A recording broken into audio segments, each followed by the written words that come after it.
ছোট্ট একটি গ্রামের ভেতর ছোট্ট একটি পরিবার। রাজীব, তার ছেলে রিক্ত ও তার স্ত্রীর সঙ্গে এই গ্রামে বাস করত। একদিন সকালে রিক্ত ঘুমাচ্ছিল। হঠাৎ চেঁচামেচিতে তার ঘুম ভেঙে যায়। মূলত তাদের পরিবারে এই ধরনের ঝামেলা ঝঞ্ঝাট লেগেই থাকত। এটি নতুন কোনো বিষয় নয়। রিক্ত বিছানা থেকে উঠে গিয়ে হাঁটতে হাঁটতে ঘর থেকে বাইরে চলে যায়। সে প্রতিদিন এই ধরনের ঝামেলাঝাঁটি দেখতে দেখতে অস্বস্তি বোধ করে।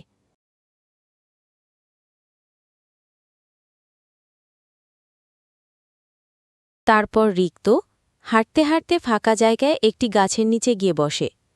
সে সেখানে বসে বসে কাঁদতে থাকে।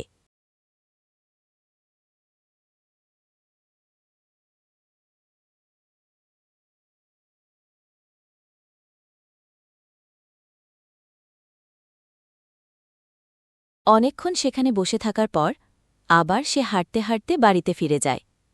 বাড়িতে ফিরে এসে স্কুলের জন্য প্রস্তুতি নেয় এবং স্কুল ব্যাগ নিয়ে স্কুলে চলে যায়।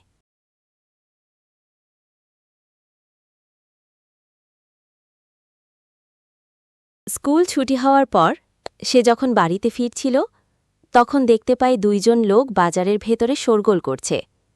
এই শোরগোল দেখে বাজারের সব মানুষ একসাথে হয়।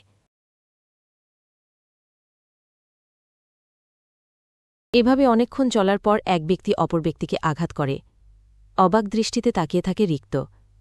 এই ঝামেলাকেও থামাতেও যাচ্ছে না। ছেলেটি বিকেলবেলা উদাস মনে খেলার মাঠে বসে আছে। এমন সময় একটি ছেলে ওর কাছে আসে এবং ছেলেটির কাছাকাছি গিয়ে বসে এবং জিজ্ঞাসা করে, তোমার কি মন খারাপ? রিক্ত উত্তরে বলে, হ্যাঁ।